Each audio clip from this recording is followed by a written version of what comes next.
দেখুন, আপনারা জানেন যে আমাদের রাজ্য পশ্চিমবাংলার মেদিনীপুরে সরকারি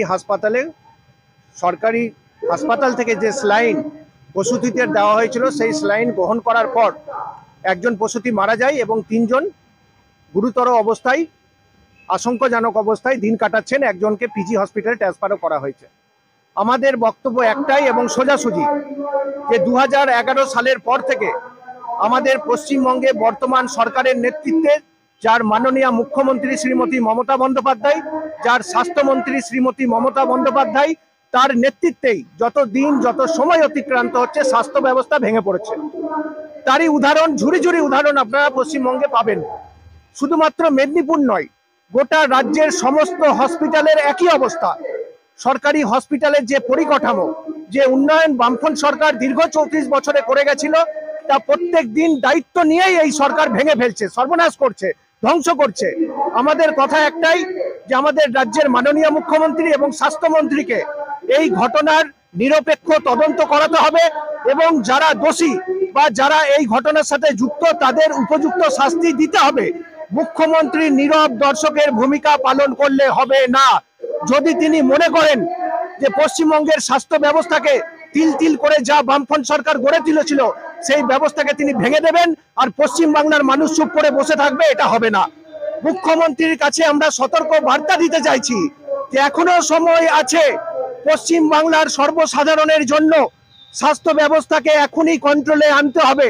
স্বাস্থ্য ব্যবস্থার যেখানে ঘাটতি আছে, যেখানে দালাল রাজ চলছে, যেখানে দুর্নীতি চলছে, যেখানে বেআইনি ওষুধের কারবার, জাল ওষুধের কারবার চলছে, তা অবিলম্বে বন্ধ করতে হবে। না হলে আগামী দিনে আমরা বামপন্থীরা সিপিআইএম এর নেতৃত্বে ছাত্র, যুব, মহিলা, কৃষক, শ্রমিক সকলে মিলে এই রাজ্যের যে স্বাস্থ্য দপ্তর, সেই স্বাস্থ্য দপ্তরের পথে সেই স্বাস্থ্য দপ্তর অভিযান করতে বাধ্য হব। এবং যদি আমাদের স্বাস্থ্য দপ্তর যেতে হয়, তাহলে মমতা ব্যানার্জি মনে রাখবেন যে সেই আন্দোলন পশ্চিমবাংলার বুকে ইতিহাস সৃষ্টিকারী আন্দোলন হবে। তাই যত তাড়াতাড়ি সম্ভব এই ঘটনার সাথে যারা যুক্ত তাদের গ্রেপ্তার করে উপযুক্ত শাস্তি দিতে হবে, এটাই আমাদের দাবি।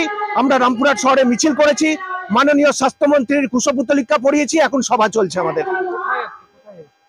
আমরা সিএমওএইচ অফিসের সামনে এখন আছি, এখানেই আমাদের বিক্ষোভ অবস্থান এবং স্বাস্থ্যমন্ত্রীর কুশপুতলিকা দাহ করা হলো এবং সভা। জমি, বাড়ি বা ফ্ল্যাট বিক্রি করতে চান কিন্তু সঠিক ক্রেতা পাচ্ছেন না, দালালদের হাতে পড়ে সময় আর টাকা নষ্ট করছেন? স্টপ, সময় বদলেছে।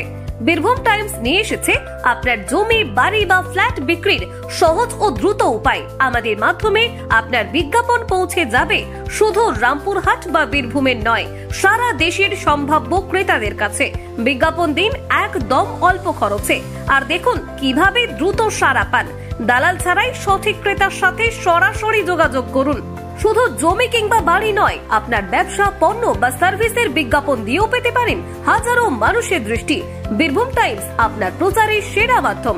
আজই যোগাযোগ করুন 9153893545 অথবা 9434113040 নম্বরে। বীরভূম টাইমস, কাজী সহজ সমাধান আপনার সাফল্যের সাথী।